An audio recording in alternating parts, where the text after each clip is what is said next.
I cannot believe our local dealership would try and charge the customer $4,800 because they couldn't flash his truck. That is unacceptable.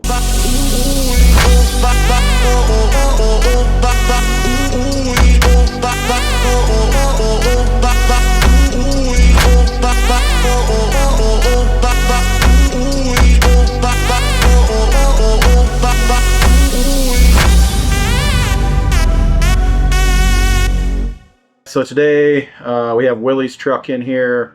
He's got a 25 F350 long bed. We previously installed the S&B long bed tank, 68 gallon, I believe. Yeah, 68. This thing is a monster. And from the get-go, Willie's hang-up was he wanted his distance to empty to read correctly. And on the 23 plus trucks, that wasn't possible for a while, and we were on hold with S&B for a little bit on that and waiting for it. Since then, S&B came out with it. We got notified as soon as they had it. We got one of the first ones, and now, according to their website, they're out of stock and shipping will be posted soon. So we got one out there in the field so far. We're putting it in today. We'll see how it goes. Install starting right now.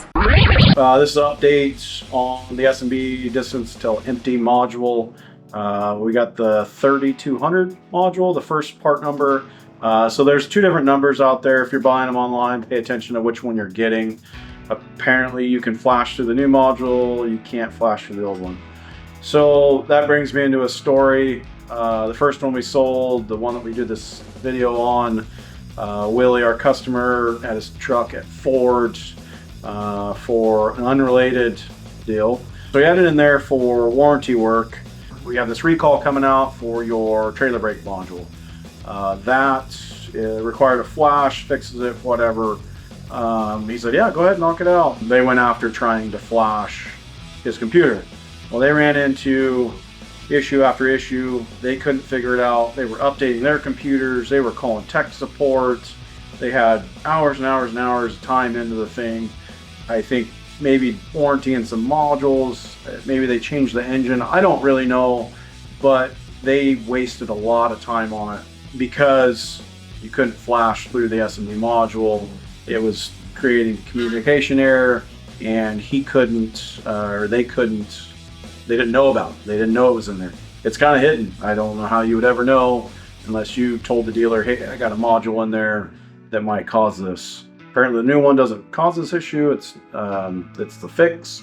So 2-3 weeks, I think, went by. He had a whole bunch of time without his truck. He's considering, buyback and lemon law, and he's getting frustrated because, I mean, it's a recall or update or a flash they can't figure out, and weeks go by while they have the thing. So they're working on trying to get a solution for him. He's fighting with them, whatever. He comes in and tells us this whole story, and we feel for him, like, oh man, that's no good, because he has a bunch of accessories on his truck and some lighting, and it's a really nice truck, and he's talking about getting a new one, like, oh, you just have to get a different model truck if they can't figure this out, because he has a truck to tow his trailer, and he needs his trailer brake module to work. So the next day we get an email first thing in the morning from S&B, like, hey guys, we have this issue. We know that you bought one from us. You need to get that back out of that guy's truck. This is causing an issue with flashing the trucks. So the cool story about that is we instantly called the customer, and it was the only one that we had out on the road, which was cool. And we said, hey, we have this issue. And he's like, oh my God, it's at the dealer. This is probably what's been fighting them. So we sent them our video to their tech so that they know how to take the thing out and where it was located. They pulled it out and got the thing to flash. So the bad news is Willie went to pick up his truck. It was all flashed, ready to go, whatever. They left the module out and didn't reinstall it. And they slapped down, I think it was a $4,800 bill on the table, and expected him to pay that, which just baffles me that they struggled for weeks and wanted to charge the guy almost $5,000 to fix that, which is absolutely ridiculous. I mean, I couldn't do that to a customer in good faith. That's crazy to me. Like, that's one of the issues I have with a dealer, is the first thing that they can do to blame anybody else or blame the aftermarket, they just throw their hands up and, you know, it's not their problem. And it just, in the aftermarket, it doesn't work like that. I eat labor all the time on stuff. I eat parts all the time on stuff, and they try to, you know, take advantage of that situation and charge the customer $40-some hundred. Like that's not good, right? That's our local dealer to us. I don't need to put their name on here. We're in Springfield, Eugene, Oregon. You can search that dealership if you want. The flip side of that is how absolutely badass S&B is. The customer called S&B. We told S&B what happened. S&B wrote a check to that dealership and paid that bill. Over a $200, $300 module. Like, that's crazy. That's unheard of. That's stand up. Like what?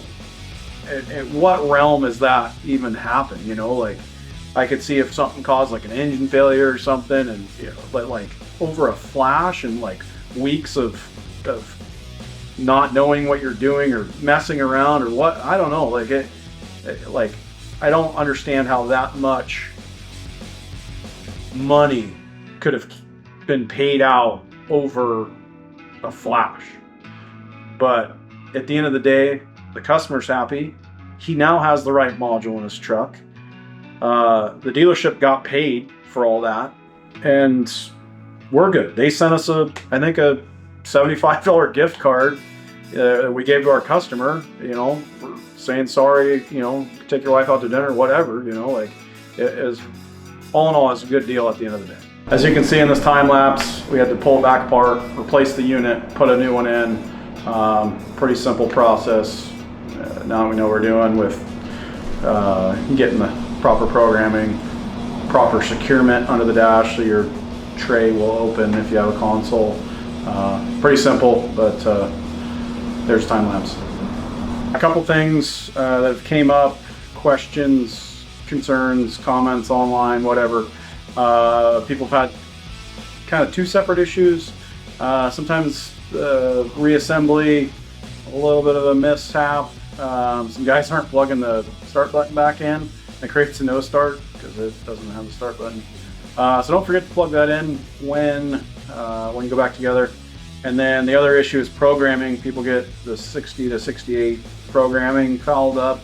That's really, it's not that hard. It's just people, it's either, you know, pull back sideways or pull back and down. So just don't forget that part. It's pretty simple. We got the second module in for Willie. We programmed that correctly. He came back in a couple days later and he had a distance till empty like 1,500 miles or something. It was wild. Showed me a picture. It was pretty neat. But yeah, as long as you get it programmed right, works as it should. The dealership won't bend you over for $4,000+ because they can't program through it, as long as you put the new one in. So buyer beware. Make sure you're getting the new part number. You can still run the old one. If you have that one, you already bought it, S&B will swap it out for you for free. But if you have that original one, unplug the thing or let them know it's in there or tell them not to flash it. But buyer beware, user beware. Try and avoid this in the future. So now that we have all the updates, all the information for you, we're going to jump back to the install so you know how to put the new module in. So Cole's working on the install right now. I think there's some looming questions about the install or about the product. We're going to go over some of those so we can maybe answer some questions that S&B hasn't answered yet. We'll see what we can come up with here. All right, right now he's installing the gateway module. It's not OBD2 plug-in, right? This is in the dash, under the stereo. It's deep in there. A lot of not broken clips. A lot of potential broken clips away from being installed, but that's what he's doing right now, is putting that thing together and tucking it up behind underneath the radio.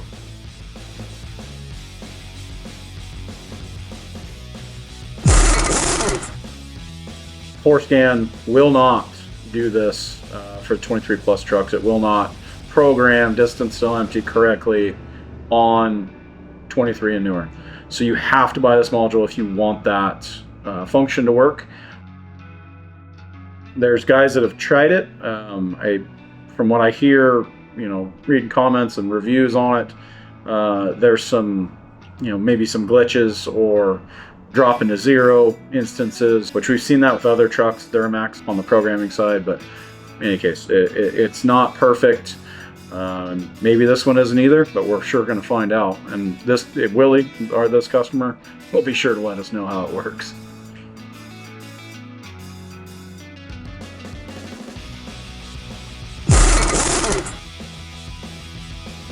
The distance till empty only reading 999. The early trucks, 11 to 16 trucks, are only good for 3 digits. Just like Y2K, computers were going to blow up.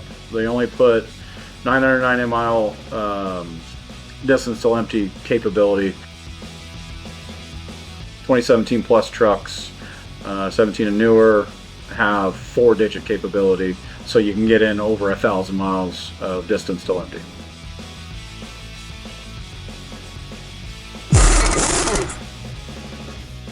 So there's 2 tanks that this is going to work for. So they have the 60-gallon tank. That's for your short bed only. That ratio is 1.76 times distance till empty is what the conversion is. The second tank it works for is a long bed, which is what we're doing. That's 1.41 times distance ratio. That's the only thing that we know that it works for. There's a 55-gallon older tank, I think, for the short bed. It will not work for that. It won't calibrate correctly. I mean, it might read, but it wouldn't be accurate. So that's another thing that there's guys questioning on, I think, trying to fix those older ones.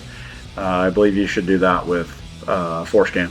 Like make it simple, or do it with an easy link and program it that way.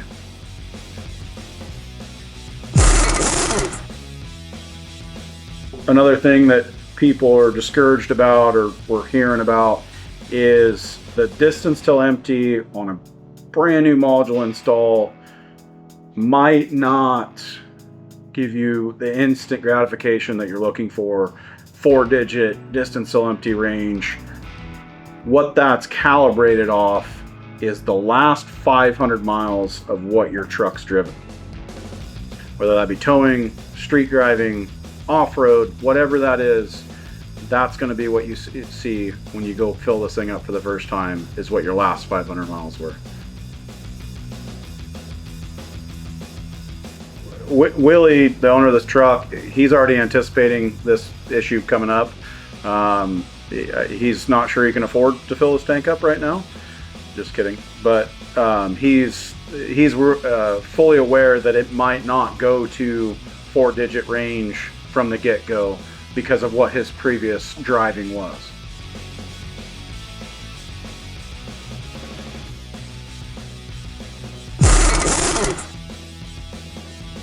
So step 12, take notes. If you're following the instructions,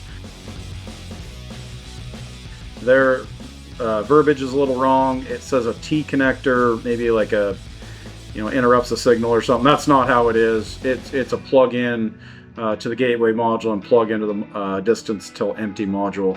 It is not interruption deal.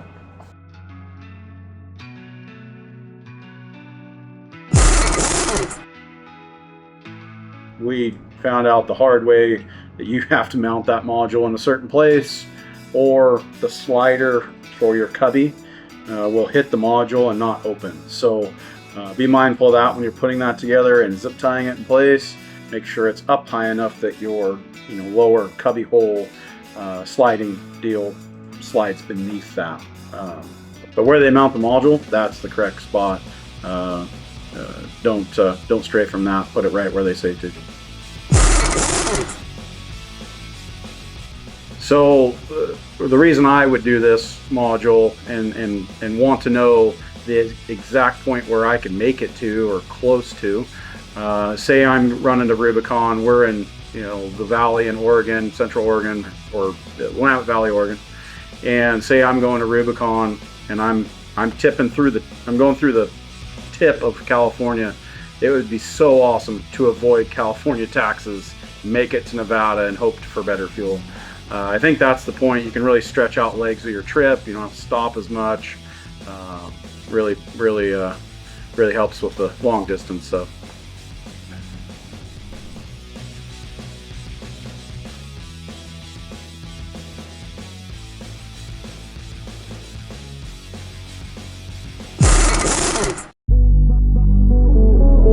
Ba ba